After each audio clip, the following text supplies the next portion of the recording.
Gaza पट्टी का इलाका हो या फिर इजराइल, शुरुआती हमले और उसकी जवाबी कार्रवाई के बाद दोनों ही तरफ घायलों की तादाद बहुत ज्यादा है, लेकिन लोगों का कहना है कि वे युद्ध नहीं चाहते। शनिवार को हमास के चरमपंथियों का जो तेवर था वह अब कमजोर पड़ा है, लेकिन बीच बीच में रॉकेट हवा में देखे जा सकते हैं। दक्षिणी इजराइल में सरकार ने लोगों से क्या कुछ कहा है, जंग का क्या क्या सामान इजराइल में इकट्ठा किया जा रहा है। इजराइल का सेदियोफ इलाका, यहां शनिवार को ही लगाया गया मेडिकल कैंप अब कैसी सूरत ले चुका है, वहां हालात क्या हैं, यह जानने के लिए हमने इंडिया टुडे टीवी के मैनेजिंग एडिटर गौरव सावंत से बात की। गौरव सावंत इजराइल से लगातार हालात बता रहे हैं। इजराइल में अब हालात क्या हैं? अब हमले की क्षमता बहुत कम हो गई है, क्योंकि जिस तरह के ऑपरेशंस इजराइल की सेना ने जिनको पिछले 4 दिनों में अंजाम दिया, उसमें हमास ज्यादातर जिन ठिकानों से हवाई जो रॉकेट दाग रहा था या मिसाइलें सर्फेस टू सर्फेस मिसाइल्स दाग रहा था, वो अब दागने की क्षमता में बिल्कुल नहीं उस संख्या में है। इक्का दुक्का मिसाइलें अभी भी आ रही हैं, रॉकेट्स अभी भी आ रहे हैं, और इसी दक्षिणी इजराइल के इलाके में आ रहे हैं। हमास की तरफ से धमकियां अभी भी दी जा रही है कि जिस तरह गाजा पट्टी से लोगों को अपना घर छोड़ छोड़कर भागना पड़ रहा है दक्षिणी इजराइल में, एश्कलोन में या आसपास के इलाकों में, और हम लोग इस समय एश्कलोन में ही है। कहा यह जा रहा है कि यहाँ पर भी लोगों को अपना घर छोड़कर भागना पड़ेगा। इजराइल की तरफ से प्रशासन ने यहाँ लोगों को कहा है कि अगले 3 दिनों तक, खासतौर पर दक्षिण इजराइल में, वो अपने खाने पीने का सामान तैयार रखे, वो हर तरह से अपनी सुरक्षा के लिए सक्षम रहे। यहाँ स्कूल कॉलेज इस समय सब बंद है। जो 3 लाख से ज्यादा लोग हैं उनको मिलिट्री सर्विस के लिए रिजर्व्स को बुला लिया गया है। हमने आज कुछ जगह पर देखा, कहा जैसे इजराइल की सेना के टैंक और बख्तरबंद गाड़ियां और युद्ध का बाकी साजो सामान इकट्ठा किया जा रहा था। वॉलंटियर्स सेना के आ रहे थे, रिजर्विस्ट आ रहे थे, लोग मेडिकल कैंप्स लगा रहे हैं। तो हर दिशा से लगता तो यही है कि इजराइल की सेना अगले कुछ दिनों या हफ्तों में हमास के आतंक के खिलाफ एक बड़ा ऑपरेशन शुरू करने जा रही है।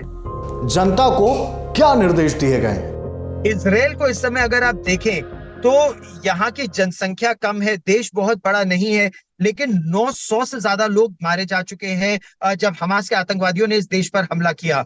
तो जिससे भी आप बात कीजिए, और इजराइल में कई लोग भारत से भली भांति परिचित हैं, छुट्टियों में भारत आते भी हैं, इजराइल और भारत के संबंध अच्छे भी हैं। तो यहाँ के लोगों का कहना है कि जिस तरह से भारत पर 26/11 का आतंकी हमला हुआ था, या जिस तरह से अमेरिका पर 9/11 का हमला हुआ था, इजराइल के परिप्रेक्ष्य में देखें तो ये इजराइल के लिए 26/11 और 9/11 का एक, सोचिए, जोड़कर इतना बड़ा हमला हुआ है कि इतना बड़ा आघात इजराइल को लगा है इस आतंकी हमले में। और इसके बाद इजराइल में हर नागरिक ने एक तरह से या जिन लोगों से हमारी बात हुई है, ज्यादातर जिन लोगों से, और वो केवल सेना के अधिकारी या पुलिस के अधिकारी या प्रशासन के अधिकारी नहीं है, आम लोग भी दक्षिणी इजराइल में, हम लोग ज्यादातर अभी दक्षिणी इजराइल के इलाके में ही रहे हैं, उन लोगों का कहना है कि अपने देश की रक्षा के लिए वो सब तत्पर है। आज जिस जगह पर हम थे, सिदियोव करके एक जगह है, वहां पर शनिवार दोपहर से ही एक मेडिकल कैंप लगा दिया गया था। जो लोग उस आतंकी घटना से लोगों को बचा बचाकर उनको वहां पर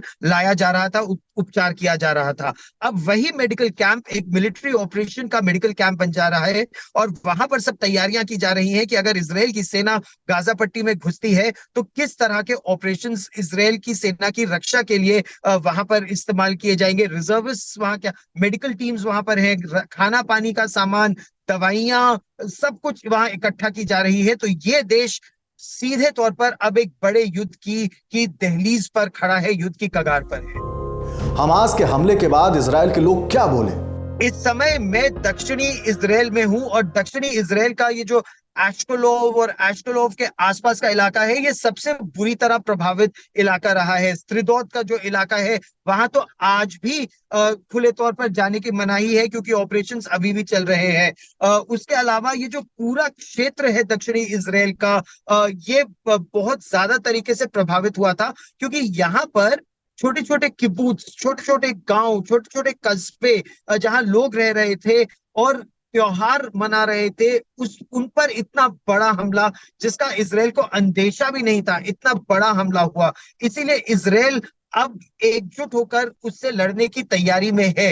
हालांकि लोग ये कहते हैं कि हम तो बिल्कुल नहीं चाहते कि इस तरह का युद्ध हो। हम तो चाहते हैं कि सभी शांतिपूर्वक तरीके से रहे, लेकिन क्या इस समय यह संभव है जब इजराइल के 900 से ज्यादा लोग मारे जा चुके हैं और बड़ी संख्या में लोग हताहत गाजा पट्टी में भी हुए हैं?